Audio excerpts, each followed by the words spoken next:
아멘. 오늘 말씀 같이 나누길 원합니다. 당신의 성전은 안녕하십니까? 라는 말씀으로 같이 말씀을 살펴보길 소망하는데요. 그 전에 사진 하나 보여주시면 감사하겠습니다. 제가 한자는 잘 못하지만 한번 검색해봤습니다. 화이부실이라는 사자성어 들어보셨나요? 네. 아마 웬만하면 못 들어보셨을 겁니다. 저도 검색해서 찾은 거거든요. 빛날 화 뜻도 나오나요? 하나 넣으시면 마리엘이 안일부 열매 실인데요. 아주 번지르르하고 겉보기에는 화려한데 그 속에 알맹이가 없다, 그런 사자성어라고 합니다. 무슨 중국의 춘추 전국시대인가 그때 뭐 이렇게 만들어졌다고 하는데 자세한 내용은 저도 잘 모르겠습니다. 이 얘기 한국에도 비슷한 속담이 있죠. 빛 좋은 게살구 들어보셨나요? 이건 많이 들어보셨죠? 저는 지난 추석 때 올해 추석도 그렇고 작년 추석도 그렇고 제가 2번의 실패를 했습니다. 매년 이제 추석 때마다 우리 장모님, 장인어른께 이제 과일을 사다 드리거든요. 근데 이제 거기 시장에서 좋아 보이는 이제 포도를 샀었는데 집에 와서 뜯어 보니까 그 위에는 좋았는데 그 아래쪽이 다 이게 짓물려 있었더라고요. 그래서 이거 다시 장모님께 드리고 다시 죄송합니다 하고 환불하고 딴 거를 사다 드리고 그랬었습니다. 올해만 이런 실수를 한 게 아니라 작년에도 이제 제가 석류를 이제 사다 드렸는데 겉보기엔 박스가 되게 깨끗하고 위에만 딱 열었을 때는 되게 괜찮아 보이는 거예요. 근데 당연히 이제 그 파시는 분은 신뢰하니까 이 물건 좋은 거겠지 하고 또 가져다 드렸는데 또 보니까 그 아래쪽에 보니까 막 짓누르고 벌레 생기고 그래가지고 선물해드리고도 참 민망한 그런 경험이 많이 있었습니다. 똑같은 실수를 제가 반복하더라고요. 그래서 내년 명절 때는 소개까지 한번 잘 살펴보고 이제 선물을 사려고 합니다. 혹시 이런 경험 없으신가요? 겉보기엔 이제 괜찮은 것 다 샀더니 아주 그냥 그 안에 열매는 먹지 못할 열매가 있었던 모습들 보게 됩니다. 저는 오늘 말씀을 이제 고민해 보면서 나의 신앙생활은 어떠할까? 남들이 보기에는 겉으로는 되게 화려할 수 있다고 생각이 들거든요. 교회도 열심히 다니고 찬양도 좋아하고 뭐 말씀도 좀 외우는 것 같고, 그런데 혹은 내 마음이 열매 없는 삶은 아닐까? 이 화이부실의 상태가 아닐까? 고민하다가 오늘 말씀을 같이 살펴보게 되었습니다. 우리 말씀을 같이 한번 읽어보고 싶습니다. 마가복음 11장 11절에서 22절까지 말씀입니다. 우리 같은 목소리로 읽으면 좋겠습니다. 예수께서 예루살렘에 이르러 성전에 들어가사 모든 것을 둘러보시고 때가 이미 저물매 12제자를 데리시고 베다니에 나가시니라. 이튿날 그들이 베다니에서 나왔을 때에 예수께서 시장하신지라. 멀리서 잎사귀 있는 한 무화과 나무를 보시고 혹 그 나무에 무엇이 있을까요 가셨더니 가서 보신즉 잎사귀 외에 아무것도 없더라. 이는 무화과의 때가 아님이라. 예수께서 나무에게 말씀하여 이르시되 이제부터 영원토록 사람이 내게서 열매를 따먹지 못하리라 하시니 제자들이 이를 듣더라. 그들이 예루살렘에 들어가니라. 예수께서 성전에 들어가사 성전 안에서 매매하는 자들을 내쫓으시며 돈 바꾸는 자들의 상과 비둘기 파는 자의 의자를 둘러 엎으시며 아무나 물건을 가지고 성전 안으로 지나다님을 허락하지 아니하시고 이에 가르쳐 이르시되 기록된 바 내 집은 만민이 기도하는 집이라 칭함을 받으리라고 하지 아니하였느냐. 너희는 강도의 소굴을 만들었도다 하시매 대제사장들과 서기관들이 듣고 예수를 어떻게 죽일까 하고 꾀하니 이는 무리가 다 그의 교훈을 놀랍게 여김으로 그를 두려워함이러라. 그리고 날이 저물매 그들이 성 밖으로 나가더라. 그들이 아침에 지나갈새 무화과 나무가 뿌리째 마른 것을 보고 베드로가 생각이 나서 여짜오되 라삐어 보소서 저주하신 무화과 나무가 말랐나이다. 예수께서 그들에게 대답하여 이르시되 하나님을 믿으라. 아멘. 오늘 말씀은요, 예수님이 이제 3년간의 공생애를 마치시고 예루살렘에 입성하신 직후에 일어난 사건을 기록하고 있습니다. 마태, 마가, 누가 이 공간복음에는 예수님의 사역이 1년간으로 압축돼서 기록되어 있습니다. 근데 우리는 이제 통상적으로 예수님이 3년간 공생애 기간을 하셨다고 우리 알고 있습니다. 마침내 예수님이 유월절 기간에 맞춰서 이 예루살렘에 입성을 하십니다.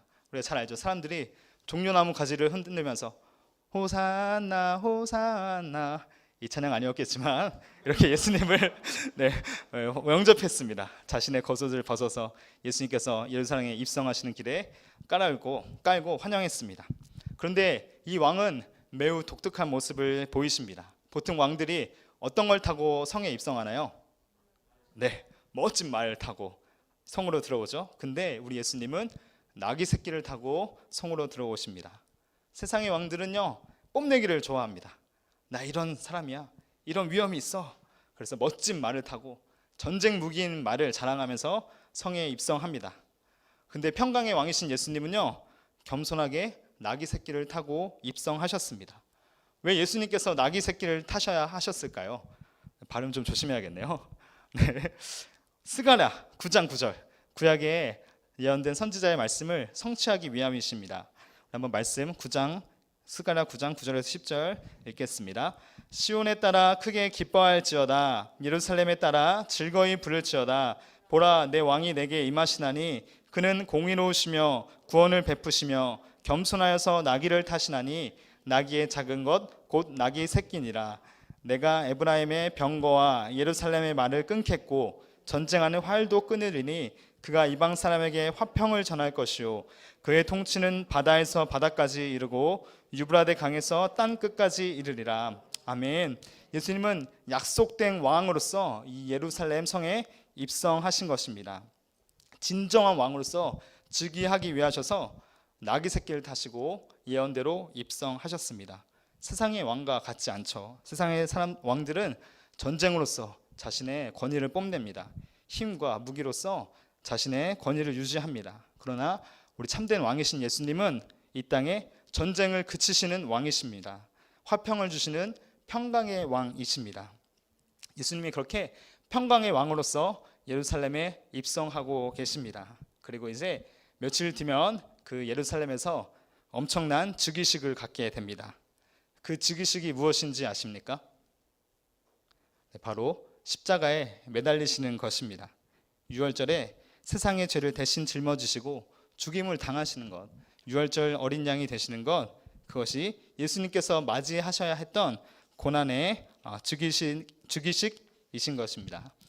우리가 너무도 감사함을 고백해서 예수님이 그렇게 대신 죽으심으로 이 땅에 사단의 권세가 완전히 패하였습니다.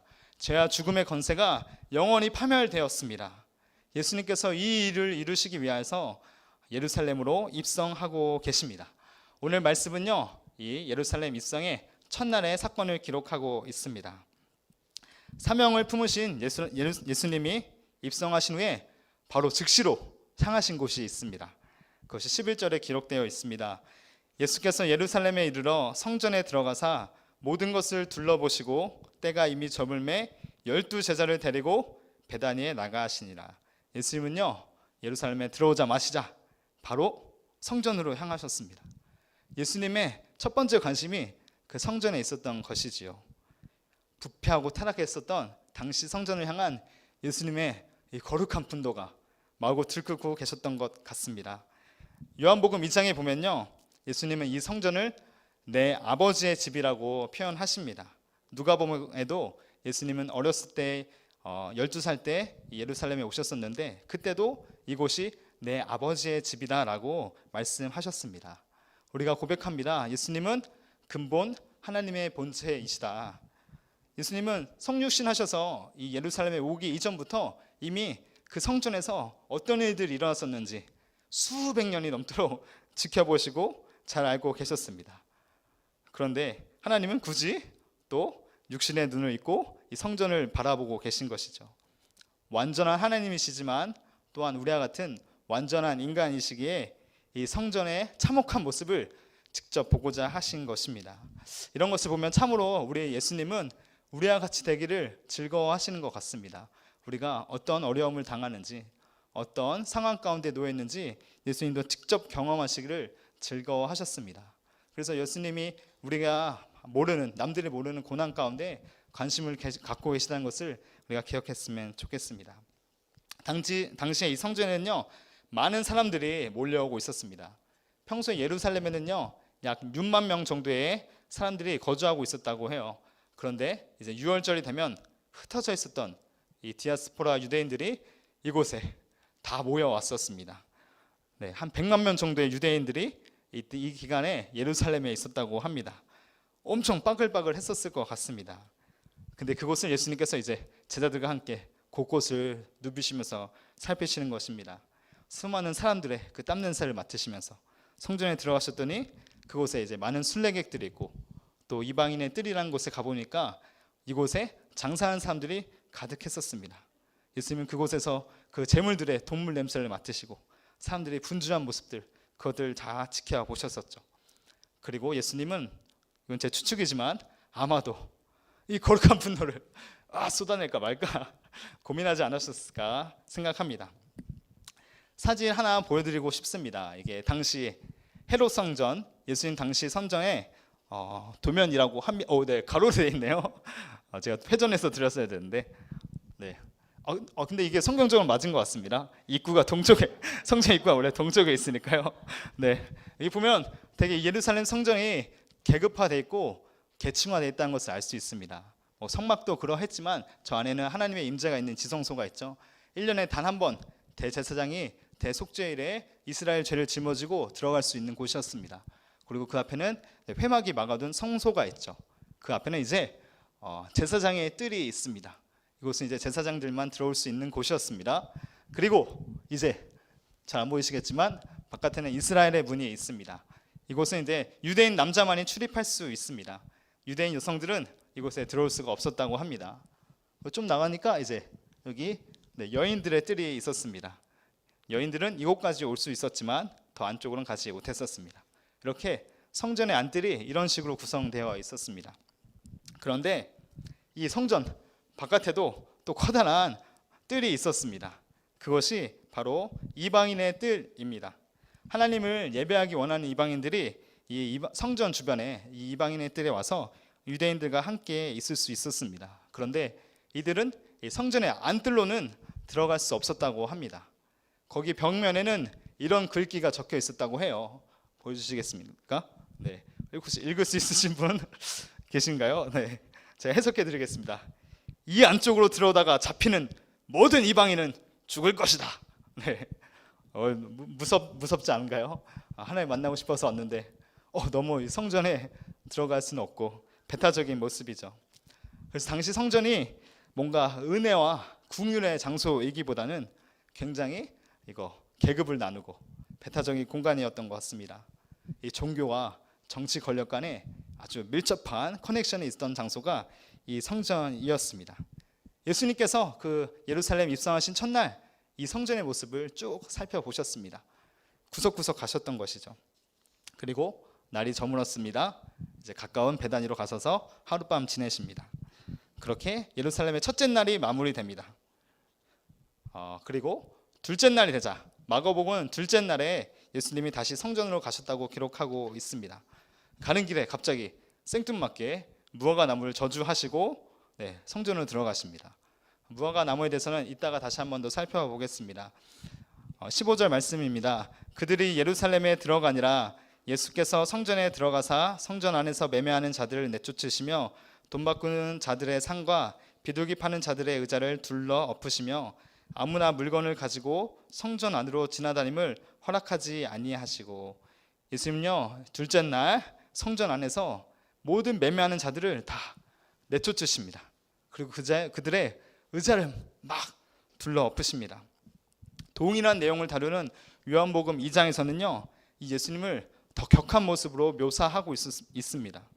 채찍을 만드셨다고 합니다. 그리고 모든 양과 소를 막 후려치시면서 이 성전에서 다 이방인의 뜰에서 내쫓으셨습니다. 평소 우리가 익숙한 예수님의 모습은 어떤 건가요? 아까 찬양했듯이 선한 목자이신 예수님, 언제나 온화하시고 우리 안아주시는 예수님, 그런 예수님이신데 이 장면에 등장하는 예수님은 굉장히 낯선 모습을 하고 계십니다. 대체 무엇이 예수님을 이렇게 격노하게 하였던 걸까요? 그것을 좀 더 살펴보고 싶습니다.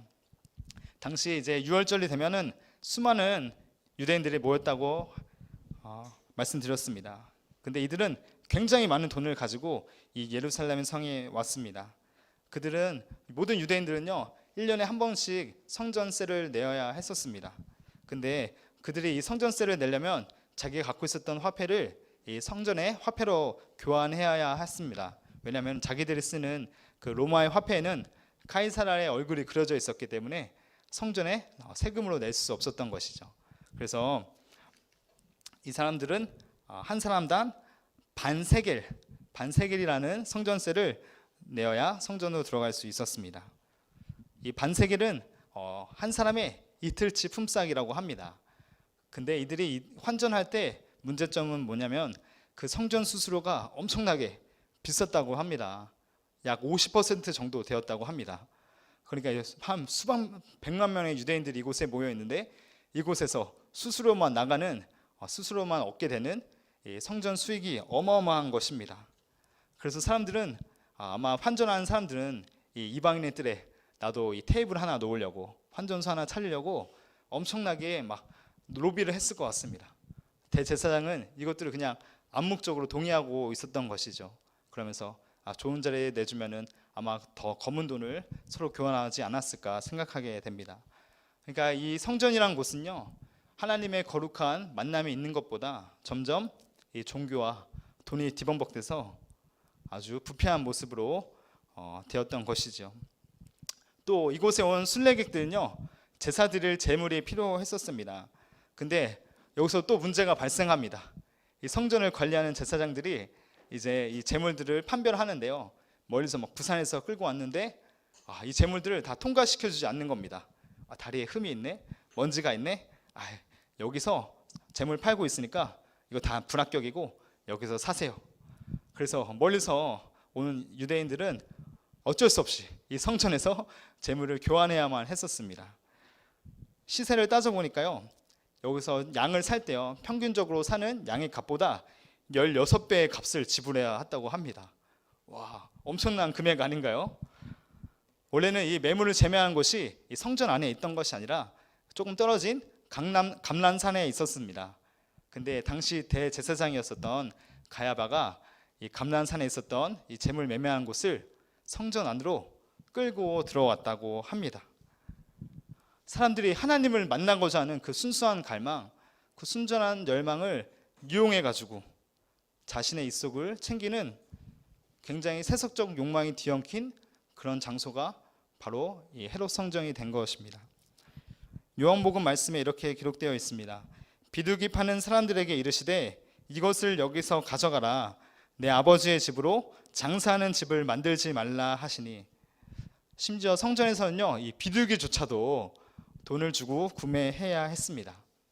레위기에 보면요, 이 비둘기 제사는 가난한 사람들이 드리는 제사입니다. 그러니까 이 성전의 시스템은요, 가난한 성도님들의 그 등골마저 뽑아먹는 그런 구조를 유지하고 있었던 것이죠. 예수님 말씀이 참 맞습니다. 이곳은 실로 장사하는 집, 강도의 소굴이 되어버렸습니다. 화이브실이라는 단어가 여기서 저는 생각났습니다. 겉으로 보기에는 엄청나게 크고 화려한 이 헤롯의 성전, 그런데 그 속의 열매는 다 썩어지고 다 부패해버린, 하나님의 거룩하심도 없고 하나님의 궁율도 없고 하나님의 공의도 없는 그런 빛 좋은 개살구가 되었습니다. 참 그런 것 같습니다. 아주 아름답고 지고지순하고 순한 것들 있잖아요. 뭐 좋은 것들 있잖아요. 근데 그런 것들이 한번 타락하게 되면 정말 가장 추해지는 것 같습니다. 부부관계도 어떻습니까? 가장 사랑하고 가장 모든 인생의 열정을 다 고백해서 영원히 사랑할 것이다 고백했는데 이 둘의 관계가 뒤틀리는 순간 철천지 원수가 됩니다. 인생에 다시는 만나고 싶지 않은 그런 원수가 됩니다.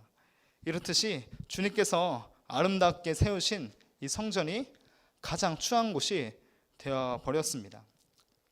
어떤 비평가는 이걸 이렇게 표현하더라고요. 이런 성전, 특별히 하나님의 뜻과 거룩성을 잃어버린 교회는 어쩌면 신의 무덤이 될지도 모른다. 교회에 나오지만 하나님의 임재가 없을 때, 우리가 주의 말씀을 가까이 하지만 그 말씀이 내 안에 역사하지 않을 때 우리는 속빈 간정이 되는 것입니다. 이 당시에 성전의 타락한 모습은 오늘날 우리에게도 계속해서 심각한 경각성을 주는 것 같습니다. 예수님께서 이 성전을 향하여 두 가지 경고를 하십니다. 첫 번째는 이렇게 표현하십니다. 내 집은 만민이 기도하는 집이다. 우리 이사야 56장 7절 말씀 같이 한 목소리로 읽어보도록 하겠습니다. 내가 곧 그들을 나의 성산으로 인도하여 기도하는 내 집에서 그들을 기쁘게 할 것이며 그들의 번제와 희생을 나의 제단에서 기꺼이 받게 되리니 이는 내 집은 만민이 기도하는 집이라 일컬음을 받게 될 것임이라. 아멘. 이스라엘 포로기 이전에는 어떤 성전이 있었습니까? 아주 멋있었던 솔로몬 성전이 있었습니다. 근데 그 솔로몬 성전이 이스라엘의 우상 숭배와 타락함으로 인해서 완전히 파괴되었었죠. 그런데 이제 이사야 선지자는 이 예루살렘과 솔로몬 성전의 멸망을 이야기하지만 그리고 또 하나님께서 다시 회복시키실 새 성전에 대한 비전도 그려주게 됩니다. 그 성전은 어떤 성전이냐? 유대인들만 예배하는 성전이 아니라 만민이 온 세계의 이방인들이 함께 하나님 앞에 나아가는 그런 성전이 될 것이다. 어떤 사람도 차별함 없이 하나님께 나아갈 수 있다는 것이죠.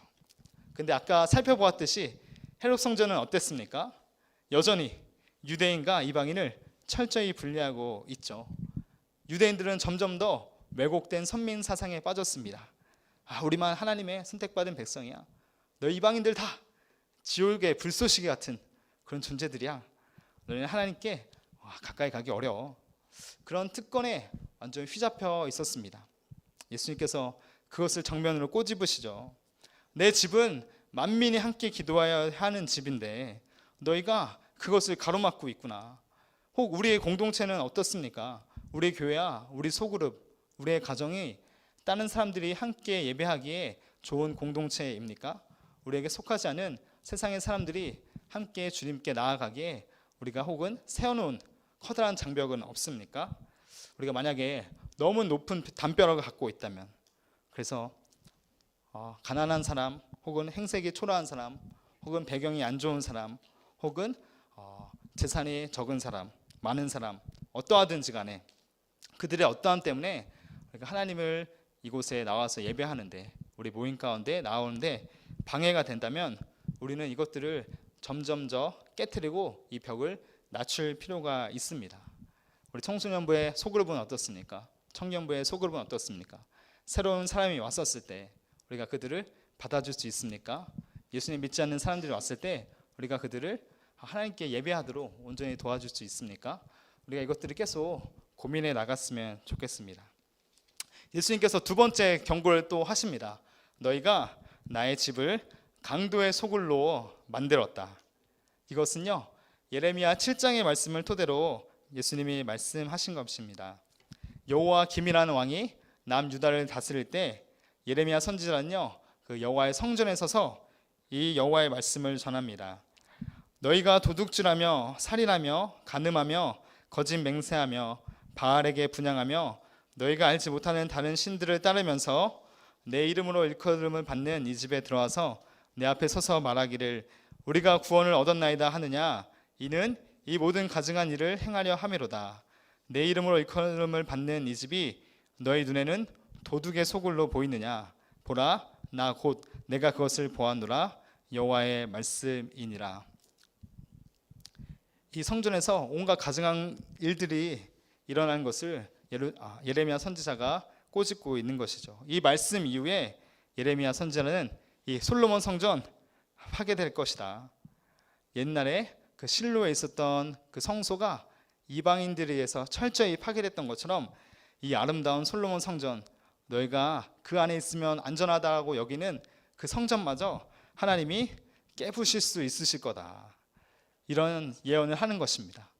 이건 굉장히 충격적인 메시지였습니다.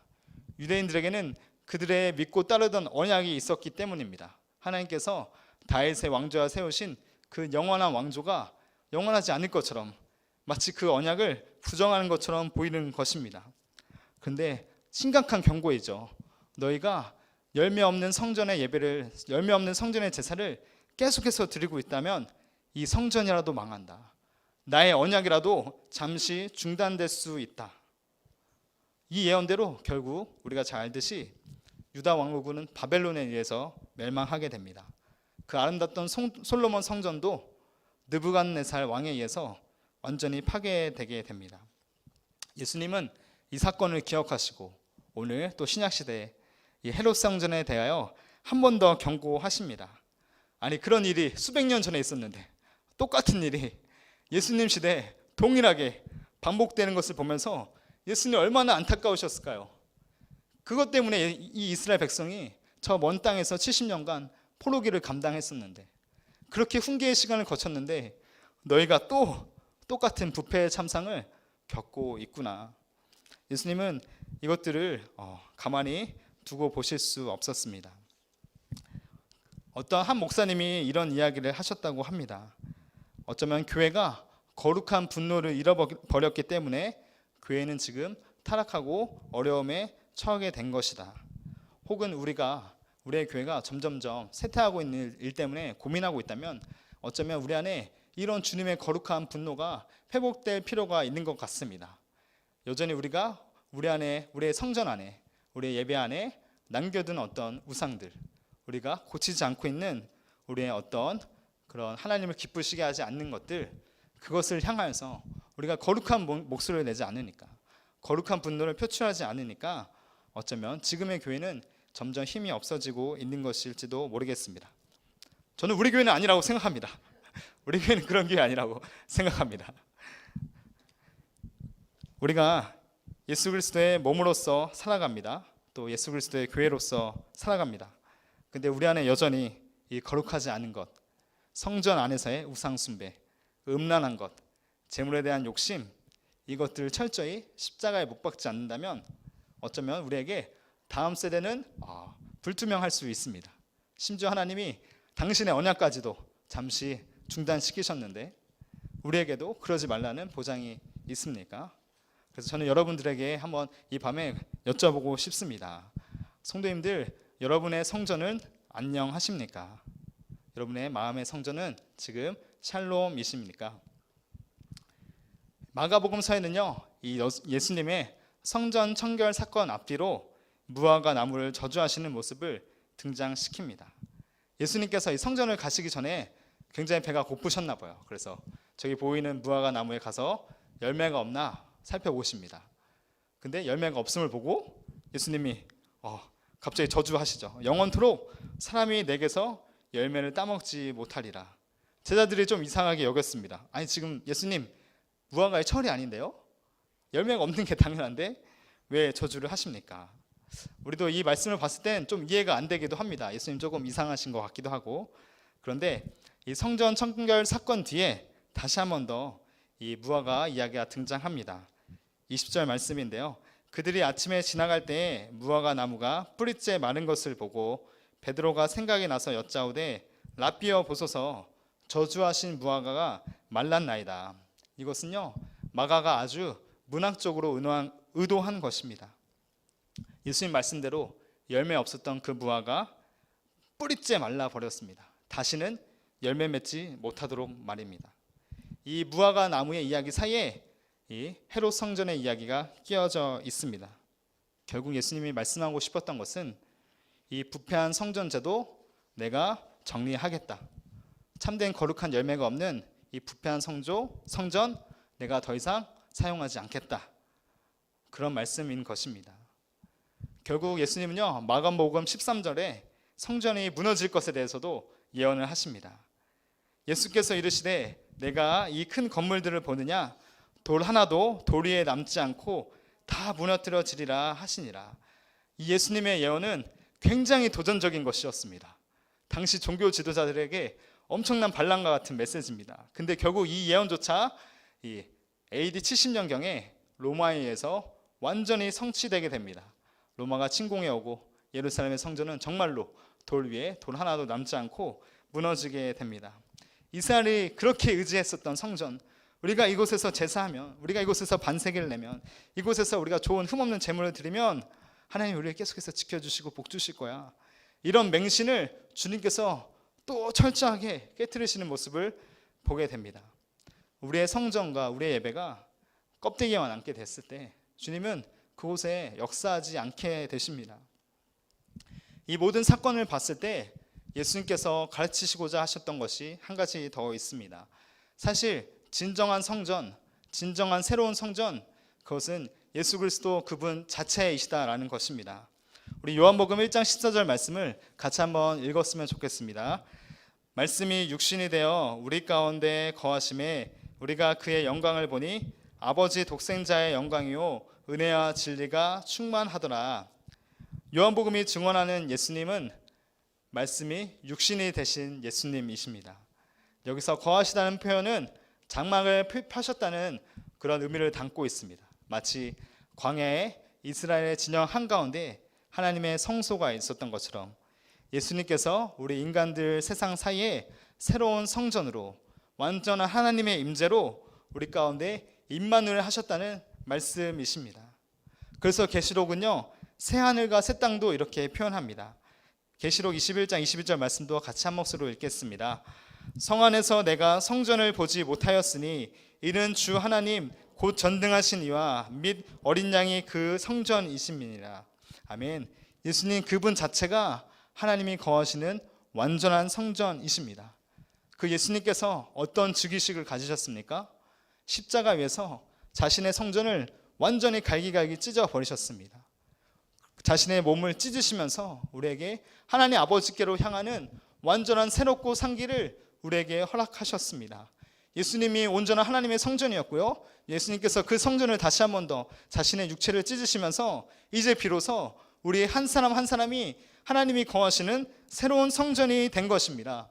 솔로몬 성전도 무너지고 헤롯의 성전도 무너지시고 예수님은 스스로 죽음으로써 자신의 성전을 찢으시고 우리 한 사람 한 사람을 주께서 거하실 성전으로 세우신 것이시죠.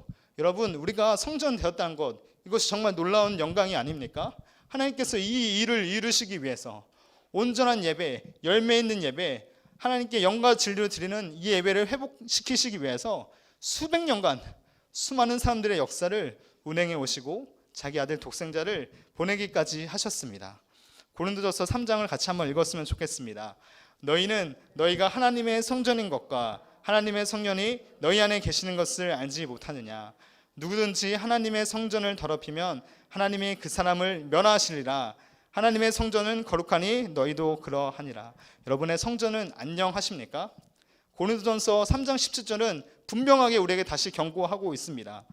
너희가 만약 그 새로운 너희의 성전 또 더럽히고 열매를 맺지 않으면 내가 그것마저 멸하겠다. 하나님께서 그것마저 멸하시리라. 이거 정말로 엄중한 주님의 말씀인 것입니다. 여러분 우리가 신앙생활을 하면서 우리가 너무도 익숙해지고 어떤 우리의 죄와 우상 숭배의 문제에 있어서 너무도 쉽게 안일해질 때가 있습니다. 예수님은 그 모든 모습을 눈으로 지켜보고 계십니다. 헤롯 성전을 바라보시면서 안타까워하셨던 것처럼 우리의 마음의 성전을 바라보시면서 안타까운 눈으로 바라보시는 것입니다. 우리가 구원에 합당한 열매를 맺지 않는다면 우리가 마음의 우상을 여전히 포기하지 않고 살아간다면 세상의 정욕, 인생의 자랑, 각종 죄악을 날마다 십자가에 매다는 것, 십자가에 그리스도와 함께 못 박는 것, 그것을 매일매일 깨어서 추구하지 않는다면 하나님께서 당신의 영광을 우리에게서 또 한번 걷어가실 수 있는 것입니다. 주님은 물론 우리 택하신 백성을 포기하지 아니하십니다. 우리가 하나님의 자녀로 택정함을 받았기 때문에 주님께서 우리의 영광의 모습으로 또 견인해 가시는 것을 믿습니다. 그런데 성경은 분명히 경고하고 있습니다. 너의 그 육체의 성전 폐해질 수 있다. 이 말 뜻은 하나님의 임재의 능력이 완전히 상실될 수 있다는 것입니다. 우리가 그리스도인이고 하나님의 자녀이지만 세상 속에서 맛이른 소금, 빛을 잃은 빛, 우리가 계속해서 주만나와 새벽기도 본문을 통해서 우리가 그런 것들을 살펴보고 있죠. 우리가 우리의 마음에 죄를 단호히 거부하지 않을 때, 우리가 날마다 깨어서 우리의 마음을 정결하게 하지 않을 때 우리는 하나님의 가슴 벅찬 사역에 동참하는 이 영광을 잃어버리게 될 것입니다.